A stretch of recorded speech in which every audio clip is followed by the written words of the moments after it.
નમસ્કાર મિત્રો, વાર્તાનો સમય ચેનલમાં આપનું હાર્દિક સ્વાગત છે અને હું છું ઉમિયાશંકર તેરૈયા. ફરી એક વખત આજે નવી વાર્તા લઈને આવ્યો છું અને આજે વાર્તા કરવી છે બુદ્ધિના બારદાનની. તો ચાલો વાર્તાની શરૂઆત કરીએ. હવે એક રાજ હતું અને રાજની હવેલી બરોબર રાજમાર્ગના ઉપર જ, કે આ હવેલીને દિવાલથી સરસ મજાનો રાજમાર્ગ નીકળે, એટલે કે એ હવેલીના ઉપરના માળે ઝરૂખાની અંદર કોઈ વ્યક્તિ હોય ને તો આખા રાજના દર્શન કરી શકે. અને સરસ મજાનું રાજ, આમ તમે જુઓ તો રાજની અંદર તળાવ, બગીચા, પબ્લિકને રહેવાનું, બજારો, આ તે ખૂબ બધાનો. અને બરોબર હવેલીની અંદર કોઈ વ્યક્તિ ઊભો, ઝરૂખામાં ઊભો હોય એટલે રાજ આખું જોઈ શકે. હવે રાજમાં રાજા જે રાજ કરે ને એ જરાક ખાધે પીધે સુખી, એટલે કે હેલ્ધી, બહુ આમ હેવી શરીરવાળા, બરાબર. આપણે એને બહુ આમ જાડિયા તો ન કહી શકીએ, પણ આમ હેવી શરીરવાળા રાજા. હવે રાજા આમ સવારમાં ઝરૂખામાં ઊભા અને પોતાના રાજની પ્રજા ક્યાં આવન જાવન કરે છે, શું કરે છે, એ કુદરતી બધી આમ જે કંઈ સંપદા છે એને દર્શન કરે, જોવે. હવે એમાં અહીંયા નીચે એક છોકરો, 12-13 વર્ષનો છોકરો ઊભો આમ ટાપીને રાજા સામું જોવે. એટલે સ્વાભાવિક છે કે ભાઈ કૃષ્ણ ભગવાને કીધું છે ને કે મનુષ્યમાં હું, રાજામાં મારો વાસ છે. એટલે રાજા છે એ ભગવાનનું સ્વરૂપ જ છે. એટલે સ્વાભાવિક છે કે રાજમાર્ગ ઉપરથી નીકળતા માણસો બધા બે હાથ જોડતા જાય, રાજાને વંદન કરતા જાય, સલામ કરતા જાય. હવે આ છોકરો ઊભો જોયો એટલે પેલી નજરે રાજાને એમ થયું કે ભાઈ પ્રજા છે જોતી હોય, પણ આ પાછો ન્યાન્યા ઊભો. થોડી વાર પછી રાજાને પાછી નજર ગઈ તો હજી ન્યાન્યા જ ઊભો હતો. એટલે રાજાએ ઝરૂખામાંથી કીધું કે શું જોશો, શું છે? તો કાંઈ નહીં, કે તો કહ્યું ને હું ઊભો જોવે છે, કે હું વિચારું છું. એટલે રાજાને એમ થયું કે હું વિચારતો હશે. એટલે રાજાએ કીધું હું વિચારસ? તો કે આ તમારું એટલું જાડું શરીર અને તમે છે એક ઉપરના માળે, બીજે માળે છો, કે કદાચ તમે અહીંયા મરી ગયા હોય તો તમને હેઠે કેમ લાવવા? હવે રાજાને તો હવારમાં આણે દી બગાડી નાખ્યો અને રાજાને આમાં મગજ છટકી ગયો. સીધા સૈનિકોને બોલાવ્યા. શું છે કે આ છોકરાને જેલમાં પૂરી દો, કે બાળક છે ને કાગડી 2 કોયડા મારવાની જરૂર છે. એ કે મને અહીંયા મરી જવાનું કહે છે, કે તમે બીજે માળે મરી ગયા હોય તમને હેઠા કેમ ઉતારવા? એટલે પૂરી દીધો. પછી કે હવે આને કે બોલાવો એને બાપાને. એટલે સૈનિકો જઈને બોલાવ્યા એને બાપાને. એટલે આવીને 2 હાથ જોડીને ઊભો રહ્યો કે બોલો મહારાજ, કે તારો છોકરો ક્યાં? કે સવારનો ઘેરેથી નીકળ્યો, ખબર નહીં. તો કે જો જેલમાં પૂર્યો છે. તા તો આજીજી કરવા માંડ્યો, મહારાજ હું ભૂલ થઈ ગઈ. કયો? કે ભૂલ નહીં ક્યાં કરે છે? કે અહીં મારા સામે ઊભો જોઈને મને એમ કહે છે કે તમે મરી ગયા હોય તો આવું જાડું શરીર તમને હેઠા કેમ ઉતારવા? તો કે ના, એના વતી હું માફી માગું છું અને એની ભૂલ કહેવાય, એવું ન કહેવું જોઈએ. કે તો પછી કંઈક સંસ્કાર દેવાય ને, કંઈક એને શીખવાડાય ને, કોની યારી કેમ વાત કરવી. રાજા એને ઠપકો દીધો. તો ના ના મહારાજ, હું એને શીખવાડી દે, એની ભૂલ કહેવાય, હું માફી માગું છું. બાકી એને ક્યાં જોવાનું છે કે રાજા ત્યાં મરી જાય તો પછી કેમ હેઠા ઉતારવા? એ તો કટકા કરીને ઉતારી લેવાય. કે એવું જરૂરી નથી કે આખું શરીર ઉતારવું. તો એનો બાપા કે કટકા કરીને ઉતારે. તા તો રાજાનો આમ ચોટલી ખીચો થઈ ગઈ કે આ ઓઈલો એમ કહે છે કે હું મરી જાઉં તો બીજા માળે કેમ ઉતારવાનું, અને આ એમ કહે છે કટકા કરીને ઉતારી લેવાનું.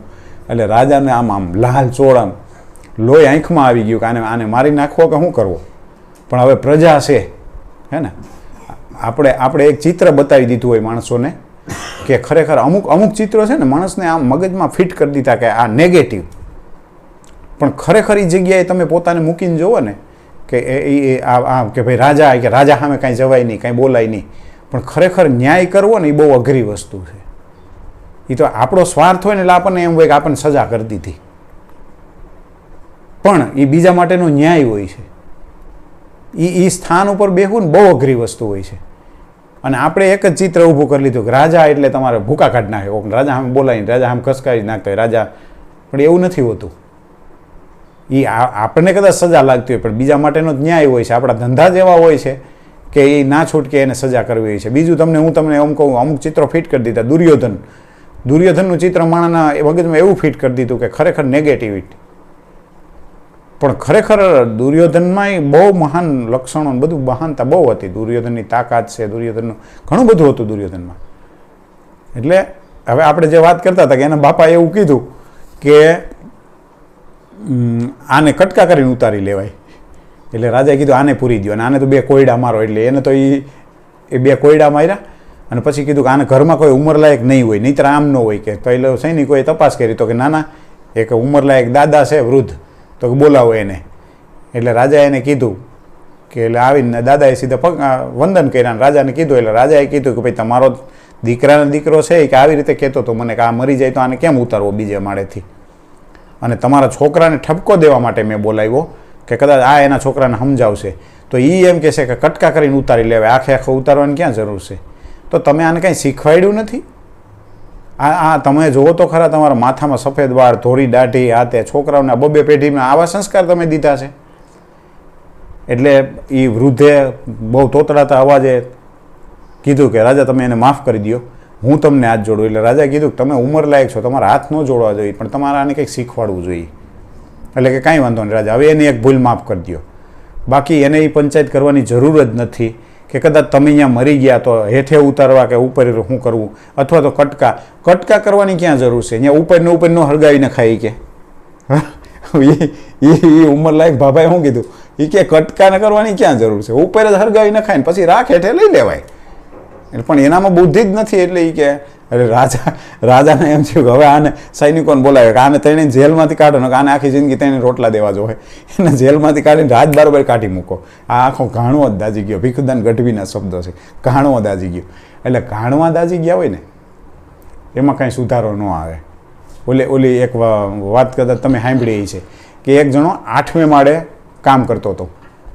8મે માળે કામ કરતો હતો એટલે કોકે અવાજ માર્યો કે હે મલખાન સિંહ તેરી બેટી ભાગ ગઈ.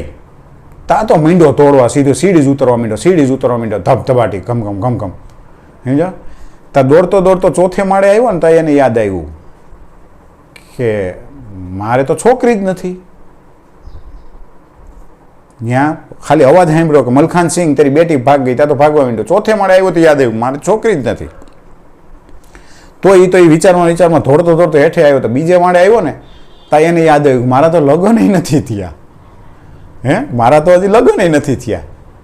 પણ તો એ વિચારમાં જરાક ધીરો પડ્યો, પણ દોડતો હેઠે આવ્યો ને તો એને યાદ આવ્યું મારું નામ તો મલખાન સિંઘે નથી, તો હું ભાગ્યો પણ. એટલે આવા છે ને આપણે કીધું ને કે બુદ્ધિના બારદાન કહી શકાય, બુદ્ધિના બળદિયા કહી શકાય, જે કયો એ પણ એને કાંઈ હોતું નથી. સીધું જ આવ્યું કે ઉપાડ્યું ગમે એનું હોય, ઝાલી લેવાની વાત હોય. આશા રાખું છું કે આ એક હસી મજાકની વાત તમને ગમી હશે. અસ્તુ, જય હિન્દ.